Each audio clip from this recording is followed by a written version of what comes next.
With long shadows, echoes in the night, soft and haunting, flickering light, strings pull tight. Good morning. This is Germaine Murray. Once again, we're back with the podcast, The Core of the Matter, and I'm here with my guest, David Murray. He is a writer, senior writer with Bound Media, and he's here to talk to us about, we're going to have a conversation about about orality and literacy theory. He's going to remind us about who Marshall McLuhan was. And we're going to have a conversation about our current media context and how orality and literacy theory is so relevant. People rarely talk about it in any kind of meaningful way in the public sphere. So anyway, very, very much welcome. This is our third podcast, and we're very happy to have you here. David also taught here at Maryville as an adjunct professor for about 14 years. He knows about all things Walter Ong.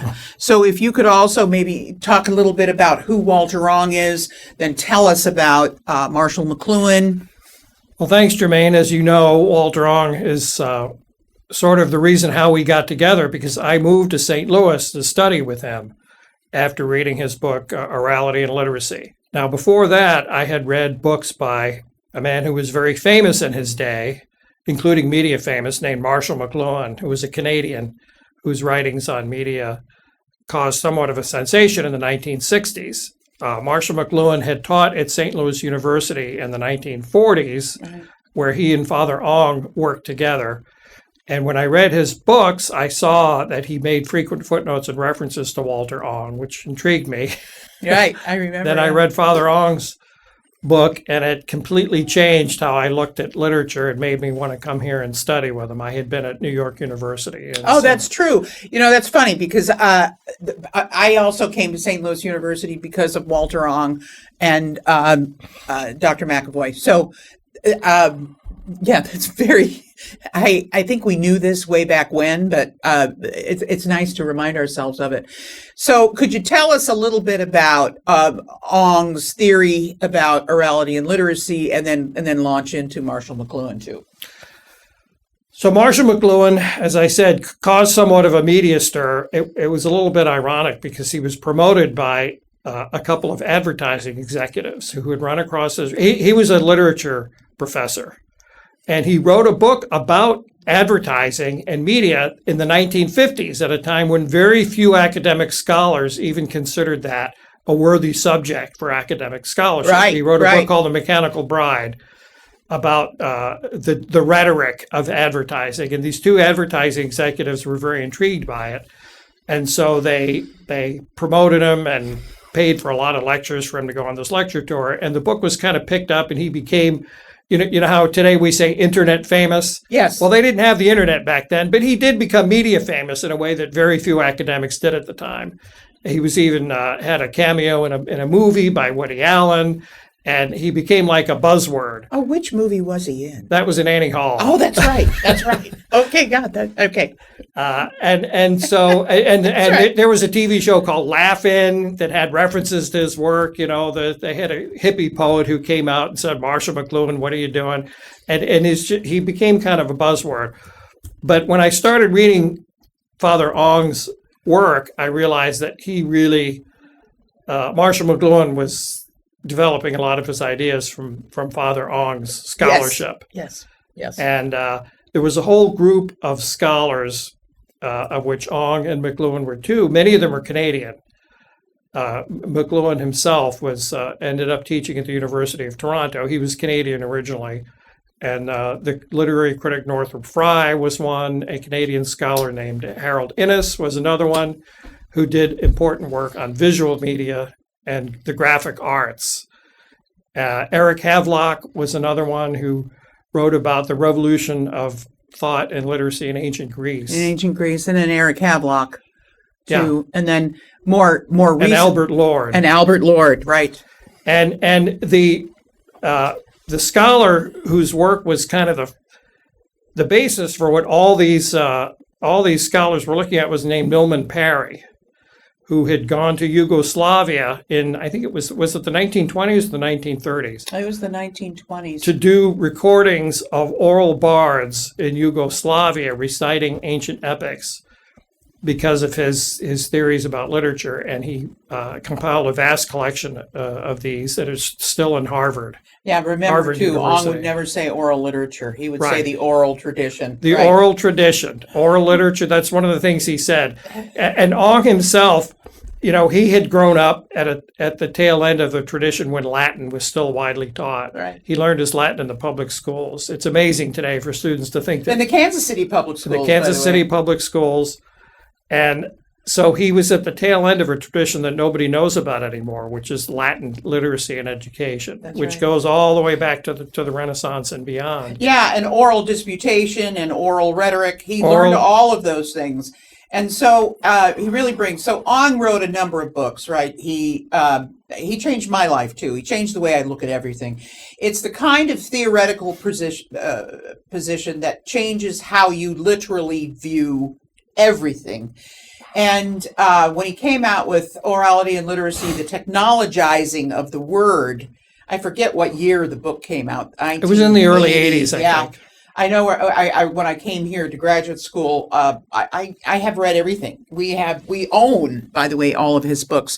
So he also wrote a book called Interfaces of the Word, Renaissance and Technology, The Barbarian Within, which is one of my favorite Ong books. And then, of course, his famous book called Ramus and the Decay of Dialogue.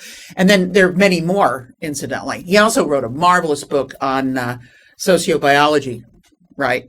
Fighting for Life, which is just a gem if anybody out there is interested. So what I'm really interested in talking about today is, first of all, let's kind of define primary orality.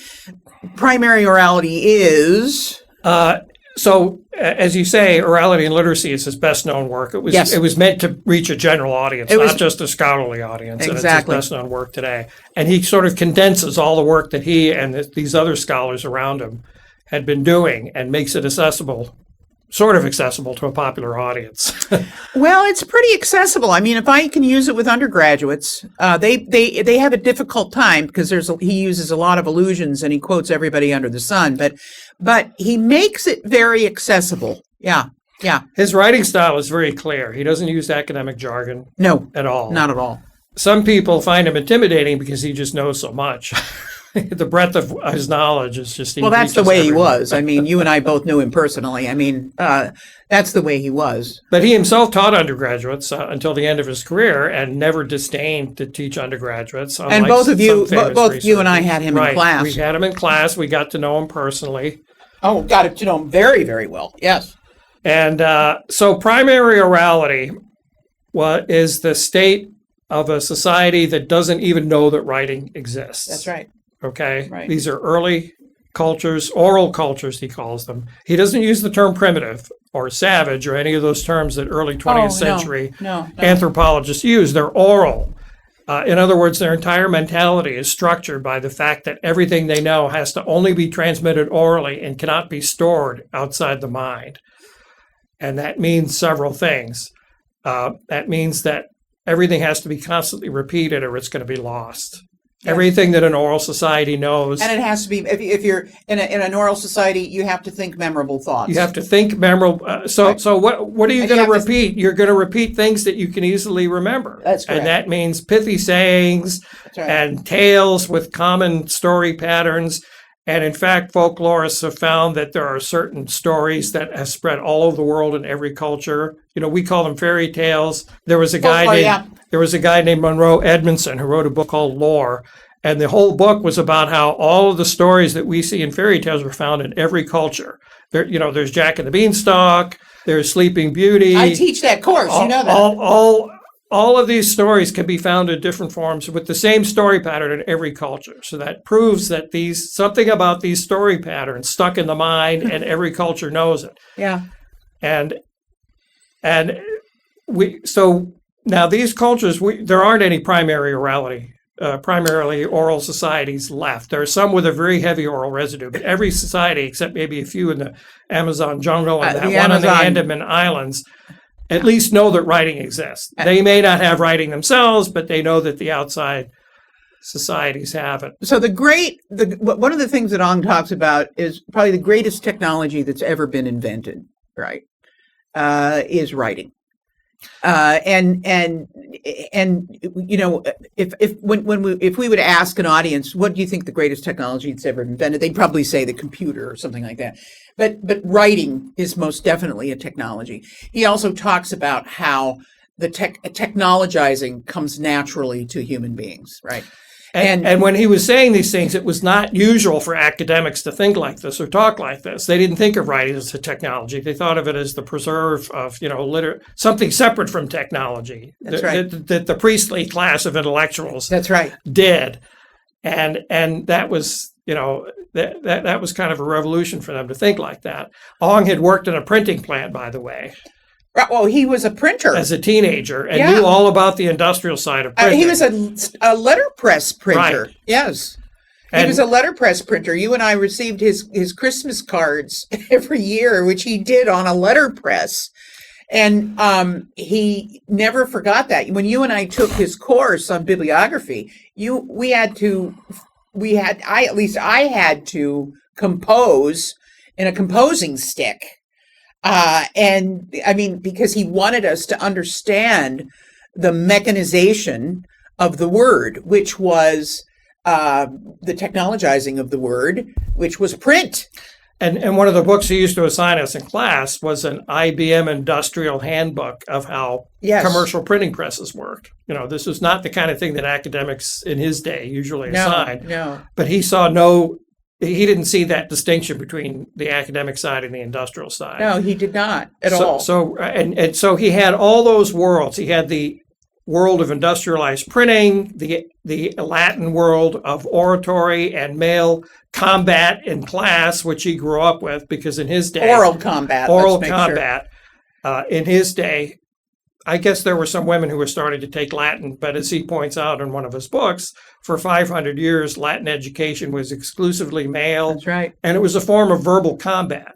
That was your education. That's what Shakespeare got and it was school. also a form of verbal declamation. So you would learn how to give a variety of different kinds of speeches or public addresses. I always tell my students, when Shakespeare went to grammar school, by the time he left, he could give a variety of different kinds of speeches. He could work them up, different kinds of speeches.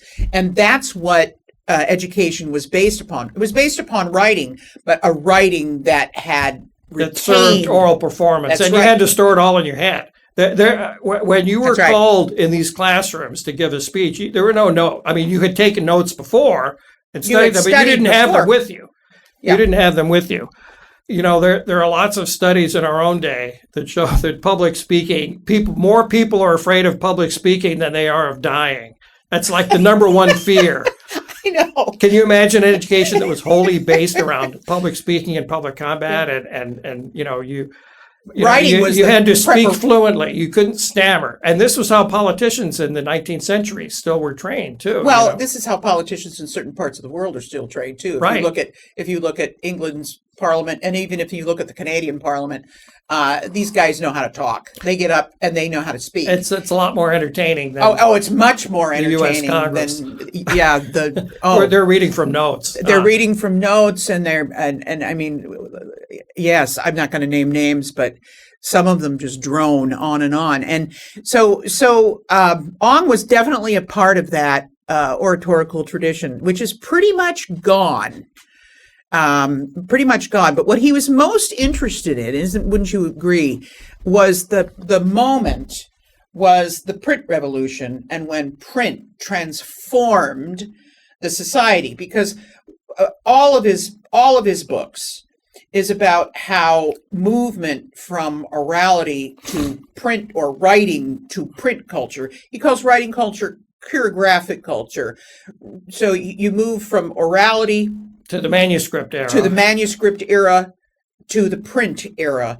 And what he does better than anybody out there is discuss what these transitions do to consciousness, to the way we think, to human psychology. So let's and because I eventually want to get us to the point where we talk about when he defines secondary orality. And I also have a question for you about if we are living in a tertiary orality situation. But so let's talk a little bit before about we leave primary orality.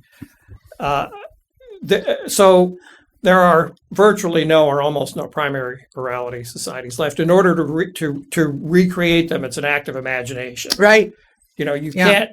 You can't. Once it's gone, it's gone. And one of Ong's saying is that print and writing create alienation, but alienation's a good thing. It helps you think.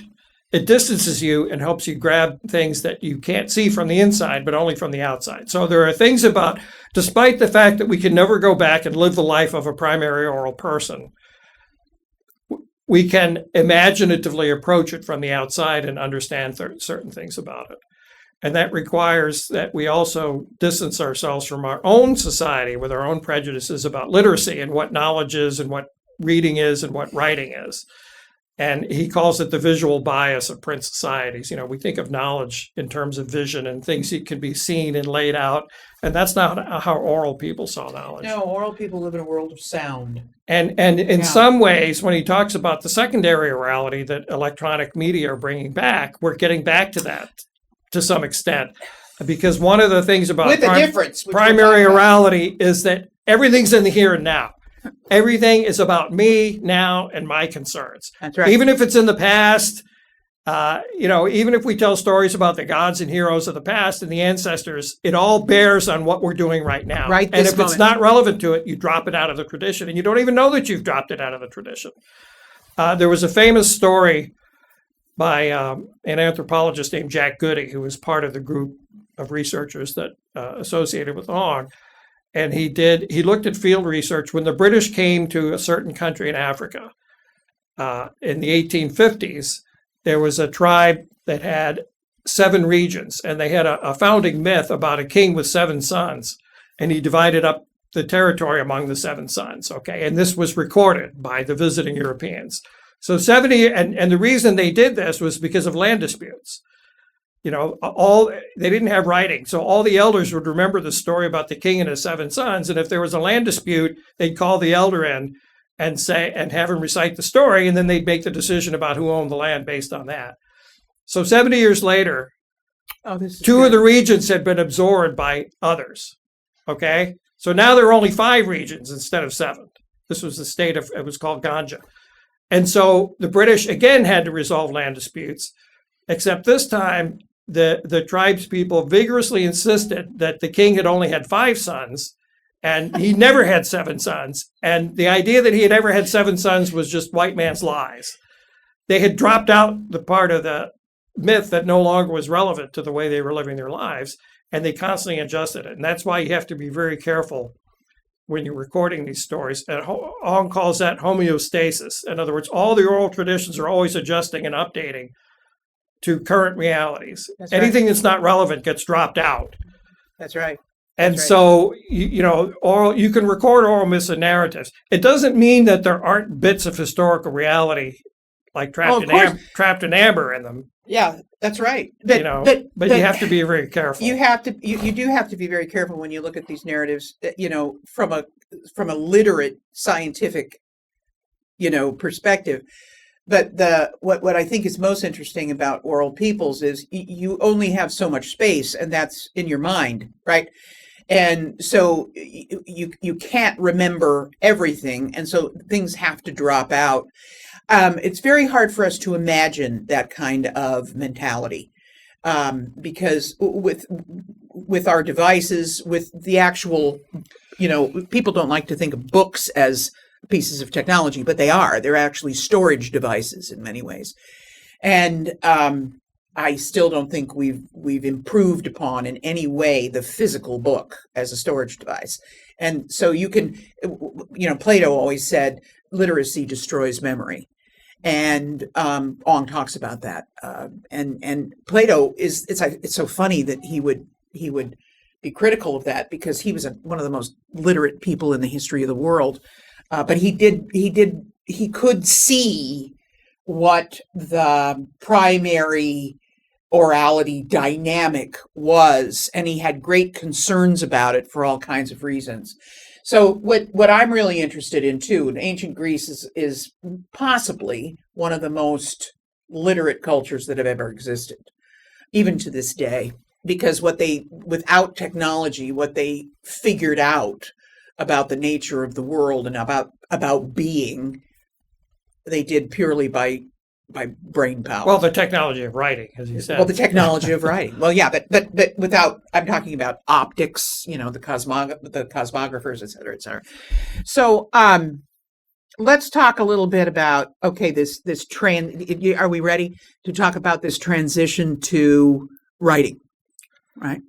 Right.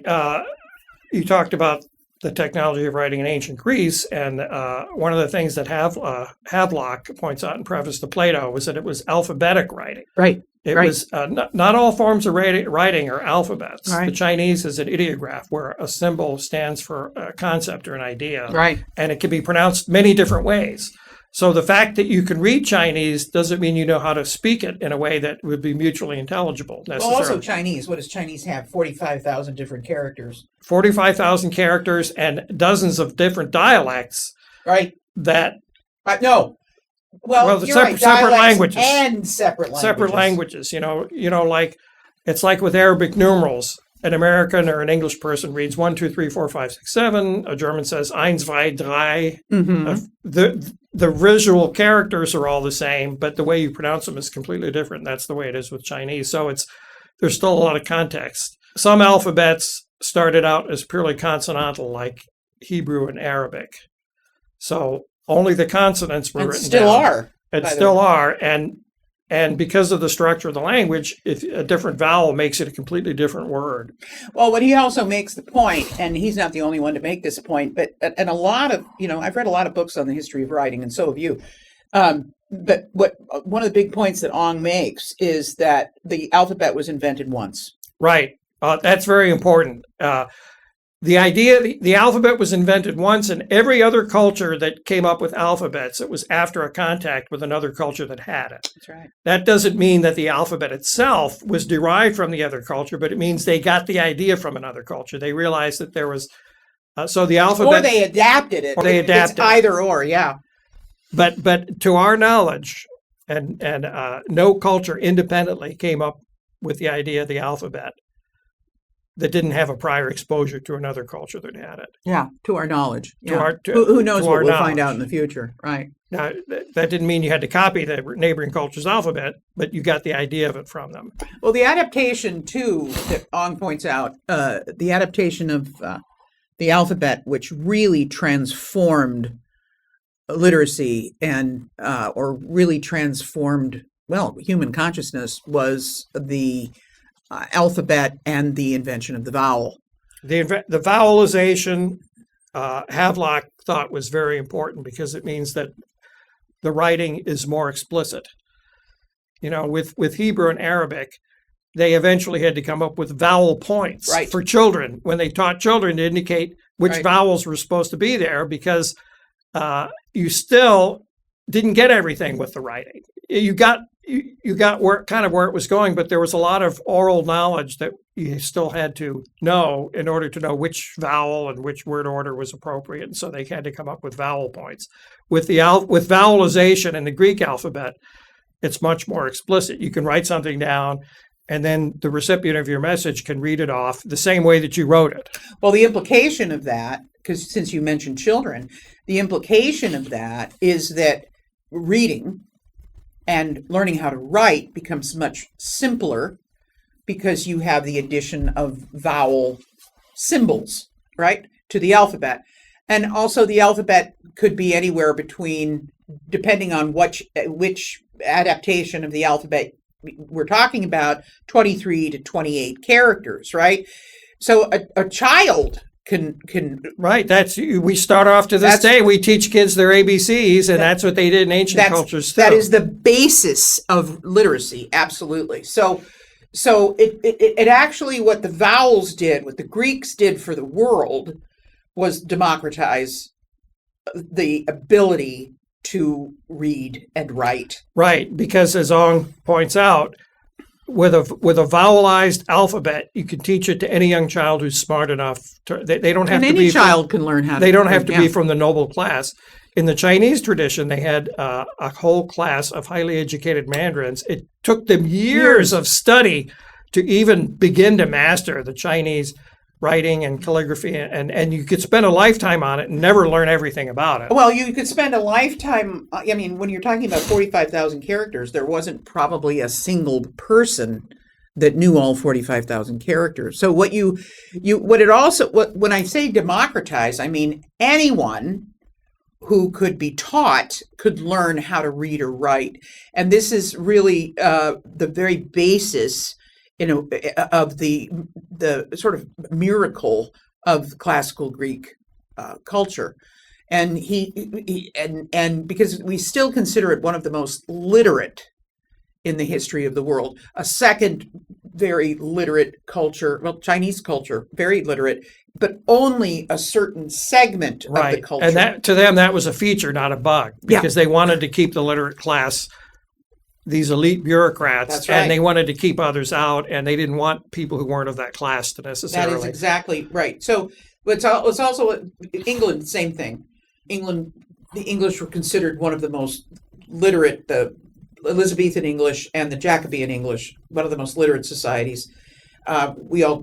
About half the population was more than functionally literate. That's remarkable when you think in about English. it. You're talking In about though, English. because at the time, during the Renaissance, you were only considered literate if you could read and write in Latin.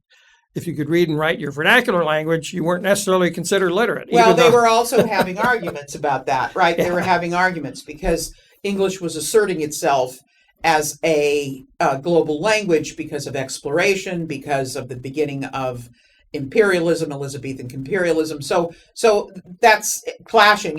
Sir Philip Sidney writes that big piece, The Defense of Poesy, which is defending English as a literary tongue and as a public tongue. England, David, beginning with Henry V again after the Norman Conquest, they conducted their government business in English. So that's what I think is really interesting. So we're talking about the writing revolution, and then by extension too the print revolution, right? Yes, Ong's special field originally was the Renaissance, which is not only happened right as printing, letterpress, or I should say movable type. We shouldn't say printing, we should say the movable type revolution, because printing existed in the forms of wood blocks and other forms. And the Chinese had actually invented a form of movable type as early as the 1100s. Who did? The Chinese. Yeah, the Chinese. But they used wood. Right. And so the movable wood would degrade. Right, they would carve whole pages of sacred text at a single block of wood and print that until the wood broke down. So we shouldn't say Gutenberg's printing revolution. We should say the movable type revolution. Movable type, and Gutenberg actually invented a metal movable type. So, and he invented the formula for movable type. Yeah, and it was Marshall McLuhan's writing about this movable type revolution that got a lot of attention in the 1960s. He claimed it created nationalism as we know it. Now, this was a little bit of an exaggeration, but the number of printed books after Gutenberg's was just phenomenal. We have what we call the incunabula period, which is between the time that Gutenberg's press started operating for about the first 50 years. By the end of that 50-year period, it was millions and millions of different printed products that were coming off the presses a year in Latin and in the vernacular tongues. Well, it took a long time, though, actually, no. When people say today, and I know this is going to be somewhat controversial when I say this, when people say today we've never seen such a revolution with regard to technology, no. When we're talking about social media and the internet, no. But what we have seen in the past, in which nobody ever talks about, we can analogize to the movable metal type revolution. We can analogize now to then, because it was as much of a revolution. And for those for the West back then, with the printing press and with printing technology taking off from Gutenberg, and then from the various people who brought the presses to other parts of the West, and to, by the way, the New World. The Spanish brought the printing press to the New World. You can definitely see an explosion of information. And by the way, not at all of it was great information, too. Just like now. No. Scholars study the prestige books that came out of the presses, Right. but most of that vast trove of material has not been studied. Why not? Because a lot, we talk about all the stuff that's on the internet today. A lot of what came out of the printing presses was, dirty limericks and obscene illustrations and sort of, handbills for dare I say fake news. Fake news. A patent medicine, scurrilous gossip sheets that were completely made up about various goings on in different towns. And they used to take those sheets and just slap them up on the Right. the walls of the cities, and people used to stand around and read them. No, fake news, fake information, all of that we've seen this before, not at the breakneck speed that we have today, but we have seen this before. So if more of our pundits or even our intellectuals knew something about the history of print revolution, we could actually make some much more intelligent observations about what we're going through right now. Because, of course, after a few decades of this, all the authorities try to control the printing press. Right. The kings issue restrict licenses. They make you be licensed if you're a printer, and they try to come up with ways to censor what you're producing. This was when the religious wars were going on between Catholics and Protestants. You mean the 17th century? Well, I'm talking about the early, even the late 1500s and early 1600s, the controversies with Luther. Oh, well, Luther actually says in Table Talk that Martin Luther believes that that the printing press was a gift from God to his movement. Calvin thought something very similar, never said it, but certainly believed that the printing press was a gift to the Protestant Revolution. So what made see what Luther could do is he could write out his problems or his protestations, and then he could go to a printer. It could be set up, and 200, 400 copies. It wasn't nailing it to their church door that enabled people to read his ideas. It was the printing press. That's right. It was the printing press, and the technology was very much like, and anybody, if you could pay for it, you could get your stuff printed. Right. Anybody who could pay. I mean, these printing presses operations were money-making businesses, and many of them went out of business. They couldn't make money. And a lot of the prestige projects that scholars value today were published at a loss, just to get market share or to get publicity for their. Well, then in the 18th century too, they also developed the serialization. So Samuel Johnson sold subscriptions to his book on Shakespeare or his preface. He was going to do a whole book on Shakespeare's plays, but we only have the preface, right? And then he did his poets book, English poets book, and then that was sold in subscription, and also his dictionary was sold in subscription. So they figured out ways to make money. I was just telling my students the other day, Dickens and 19th century writers used to serialize their novels in magazines, and then take the first bite of the apple, and then afterward put the book into book form, what we would recognize, and get the second bite of the apple. So it was a money-making thing, but it was a mass production too. And one of the points that McLuhan makes and Ong makes and others make is that really print technology, a la Gutenberg, was really the first production line. The first assembly line, yeah. And this was something that was new when they said it. If you were an economist or a business person, you were taught that Henry Ford invented the first assembly line. No. It was the printing press. It was the printing press. It was the printing press. Because if you look at, it's really an industry. I mean, because if you look at, first of all, you've got to make the paper, right? And then you have this whole industry, by the way, usually underneath the same roof as your business grew. And you had to be literate. At least, Yes. at least the press owner had to be literate, but probably all of his employees had to have some literacy too. They had to set the type. They had to know what was right. You needed Latin scholars to work with you when you produced these texts, because a lot of it at first was in Latin. Well, yeah, and if you think about the Renaissance and how many books came out with regard to the Renaissance, there are two incredible reference works in English that I had to use, and I have still used them a lot. One is called the Pollard Short Title Catalog, and the second is called the Wing Short Title Catalog, and it's all of the stuff that was published, everything that was published in England in the 16th and 17th centuries. And then they just stopped, recording all of it because it was just way too much. And we have all of that on microfilm. Wing and Pollard are both on microfilm. And now I think they've all been digitalized. All that stuff's been digitalized. But the veritable explosion of information was very analogous to what we've had today. And then the attempts, incidentally, by governments, especially, which is totally analogous today, to squelch it and to corral it. We could learn a lot of lessons by what happened in the 16th and 17th and 18th centuries. Well, the other way that it relates to today is that, it created, one of Ong's points is that when a new technology of thought or writing or comes along, it doesn't displace the older technologies. They don't go away. They just get transformed into something new.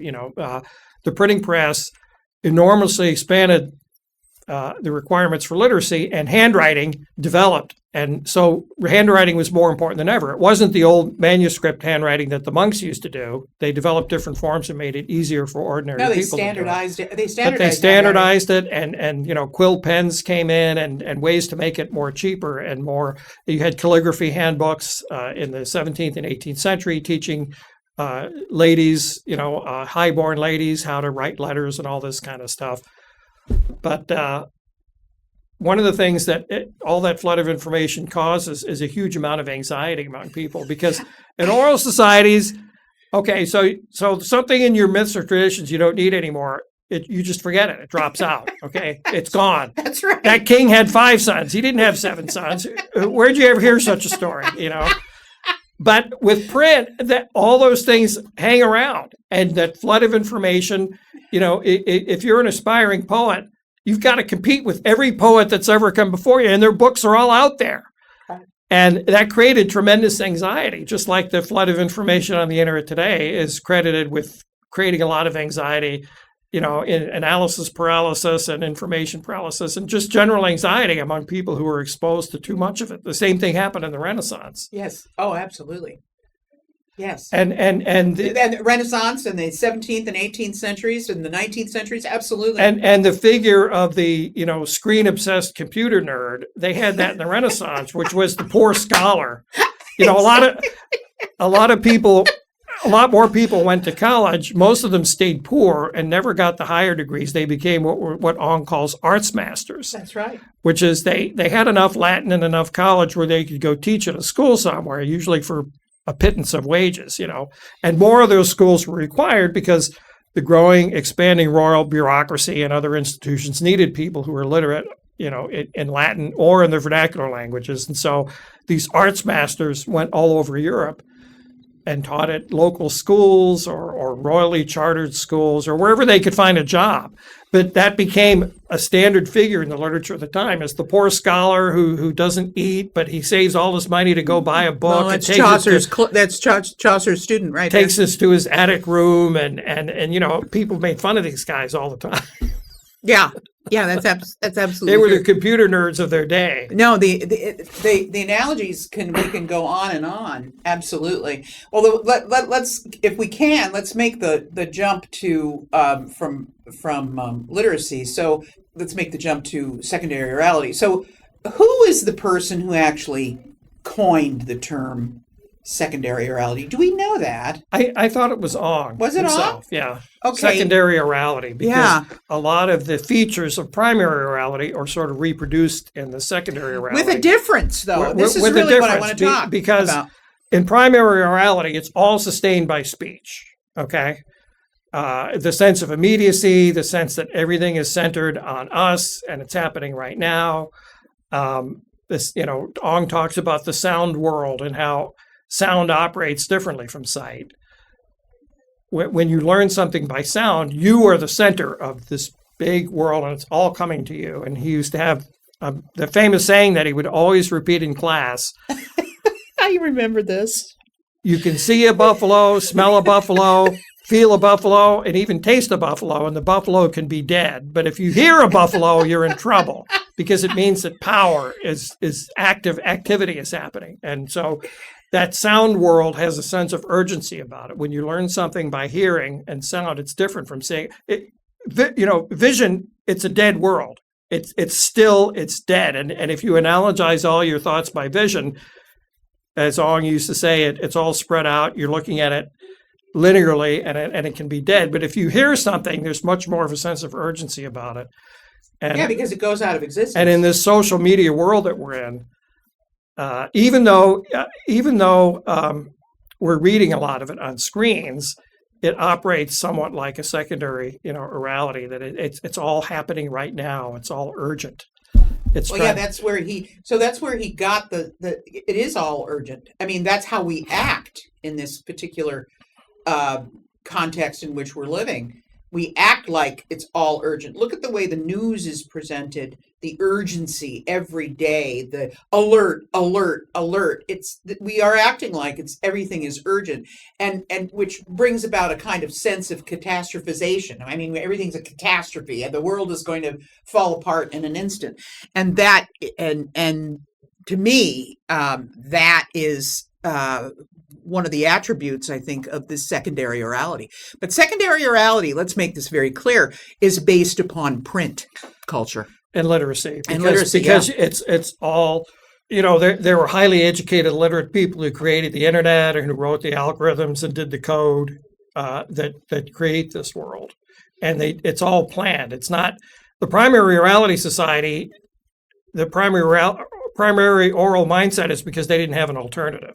They had to constantly repeat everything, all the irrelevant information. Well, they had to store it in the individual mind and in the collective memory. But the secondary orality is, this is all a deliberate creation of people. They use algorithms to manipulate and tweak your attention in certain ways and to stimulate your amygdala and make you think everything's urgent.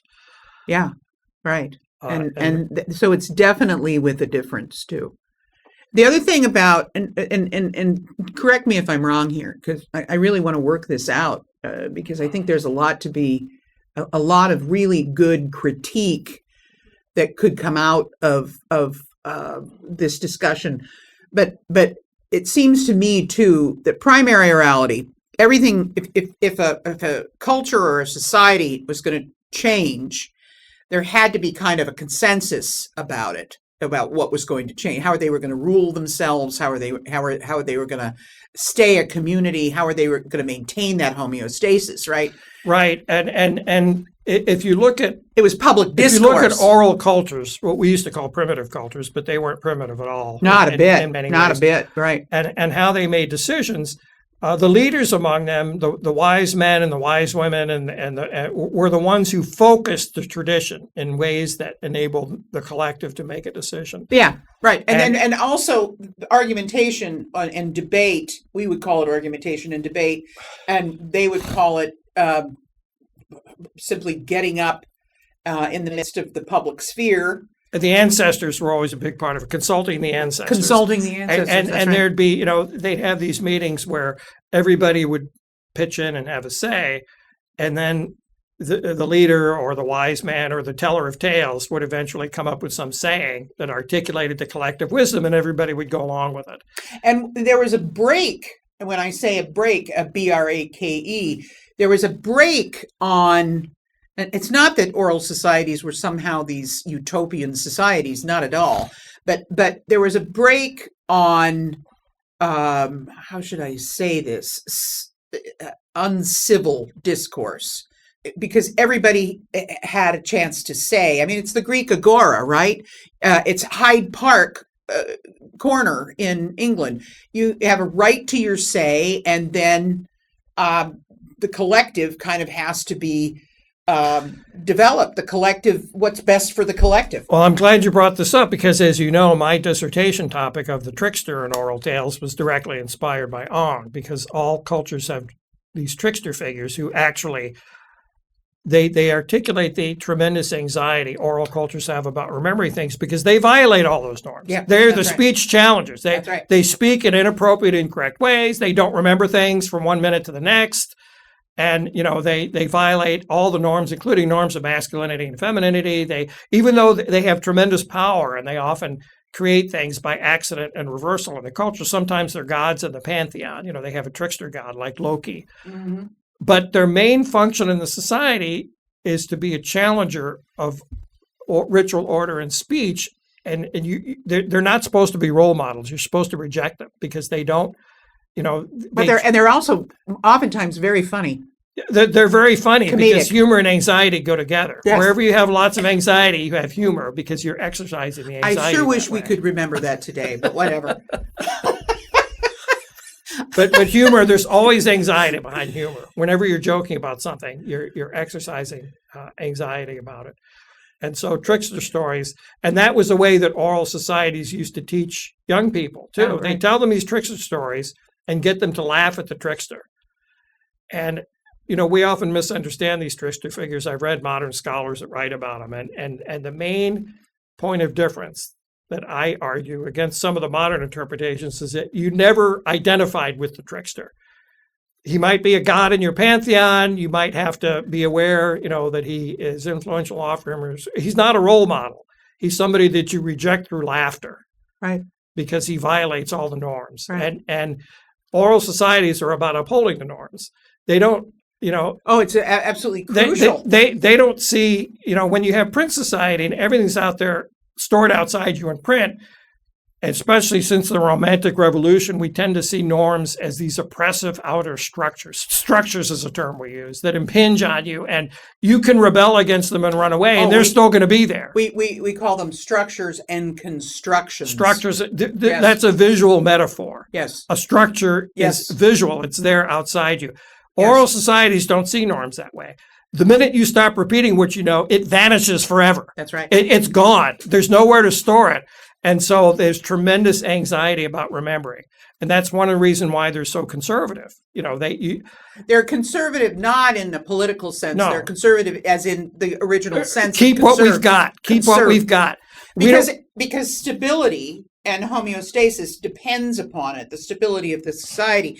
So the norms, they don't consider these things repressive. Now, when writing culture and then ultimately the transition to print, Ong talks a lot, and by the way, Marshall McLuhan too and others talk a lot about how this transforms consciousness, because the rise of modern individualism is directly related to the interiorization of print culture, modern print culture. And in other words, you can now read by yourself. You're literate. You can read by yourself. You can come to your own conclusions. You don't have to be a part of the larger agora where everything, or the larger marketplace of ideas where everything gets battled out. And this is why I think too, secondary orality is not like primary orality in some ways, because ideas are not ideas or opinions or whatever are not really vetted. You can just throw it out there and it's either thumbs up or thumbs down. It's either I like it or I don't like it, but which is, likes and not likes, whatever. So very different, I think, from primary oral culture. Well, but the pioneers took risks. I mean, Socrates was condemned to death because he asked questions. He challenged the order. That's right. And he was already in that early, his own teachings were oral, but they were written down by his pupils and disciples. Yeah, by Plato, yeah. And so he asked questions. He wasn't a funny, ridiculous character like the trickster. He was a serious challenger of order in the minds of the people that condemned him. And so, Well, you can really see the vestiges of that oral. He was living in a very in transition. Yes, it was a fracture point. That's a great way of putting it. It was the fracture point, because you can see Plato is very well aware of the times in which he's living. Now, he doesn't realize that many of his criticisms, for example, of the poet, he wanted to ban the poet in the Republic. He wanted to ban the poet from the Republic because he understood the dynamic between the singer of tales / the poet, the maker, and the audience, right? And the dynamic was one of being enthralled. And identifying. And identifying too much. And Plato himself is highly literate and can distance himself because of the literacy. So he's not aware of that dynamic, because he just knows, he finds it very dangerous. That's why, he really wants censorship within the Republic, right? He wants that literate distancing. Yeah. That's his theory of ideas, is a theory of these things that exist outside the mind. That's right. Independently of what you think about them. That is a literate conception. Oral people don't have that. That's right. Everything that exists, they have to be engaged with at all times. That's right. And if they're not, it just goes away. It goes away. Right. Whereas Plato believed there were these eternal forms that didn't care, kind of like the Greek gods, didn't care about what you or I thought about them. So let's try to sum up the secondary orality. How would you define it for the audience out there? How would you define it? Well, the mentality of people living in it does, or people immersed in it, does have a lot of similarity to primary orality, but it's completely undergirded by the structures of a technological society. You have to have, the previous history of literacy. You have to have computers. You have to have codes and algorithms and marketing and teams of marketers who understand what they want your engagement with your phones to be. It's much more easily manipulated en masse, too. Right. We talk about media bubbles, which is very true, but they're created by human beings. It's not the media bubble of primary orality where everybody's in the same bubble or wants you to be in the same bubble. It's separate bubbles dividing separate people based on marketing, really. Yeah, it is. And that one thing that never gets talked about with regard to the current public, or the current, I hesitate to call it journalism, but the online world in which we get our so-called news, what we never really talk about is that it's all based on marketing. Well, and as Ong talks about the primary oral world, not all of its features were benign. No. He says it's very agonistic, meaning contest. Agon was the Greek word for contest. And so all oral societies maintain themselves with a sense of againstness about other oral societies. We call it tribalism today. Most oral people's names for themselves translate as the people or the human beings, and the implication is that people outside your group are not quite human. They're less than human. If has anybody seen the movie Little Big Man, the Cheyenne call themselves the human beings. The human beings. So when you tell your stories about your group, you're the human beings. And everybody else. Well, isn't that where we are right now? And what it's turned into is it's completely binary. It's us and them. It's a river. That never completely went away. No. We've been talking about the writing revolution, the manuscript culture, the print revolution, and while all these things were going on, all of these most communities remained oral and not literate, and so they had all these other things that we're talking about. We're not talking about stages of history. We're talking about things that happen and overlay what's gone before, right. but the older things don't right. go away. So even today, in large parts of the world, you still have people who are, literacy is a lot more than it has been. You still have people who national traditions and stories and oral learning is still very important to them, more important than what they read in the news, and it colors how they see the news. They have their and one of the things we've seen about secondary orality was, in one way, history gets degraded because we don't have that distance from it anymore to assess it rationally. But in another way, things get plucked out of history, like statues of people from the Civil War. All of a sudden, that can become a hot button issue, and it's urgent right now. The people involved in it think they got to do something about it right now, or it's a threat. Right. It's a threat. That's what Ong also means by agon, is that things are seen as threats to your identity in a way that that's absolutely in the cool. McLuhan used the terms hot and cool. Hot and cool. Print culture was cool. It was distance. It was less emotional. It was more intellectual. Whereas orality was hot. Right. It was hot. It was urgent. It was right now. It was you had to do something about it. And I think those terms can be useful for describing a mood. Yeah, that's a great way to kind of sum up, don't you think? Yep. That's a really good way to sum up. Hopefully, this could go on and on. We could talk about this forever. But thanks very much, because I think this stuff is very relevant. And hopefully, anybody who listens to this, what you'll do is you'll maybe relook at McLuhan and Ong, because they are as relevant today as they ever have been. And we could do a lot to understand our current situation by knowing something about what they wrote about. Thanks a lot, David. Thank you for having me. Bye-bye. See you next time.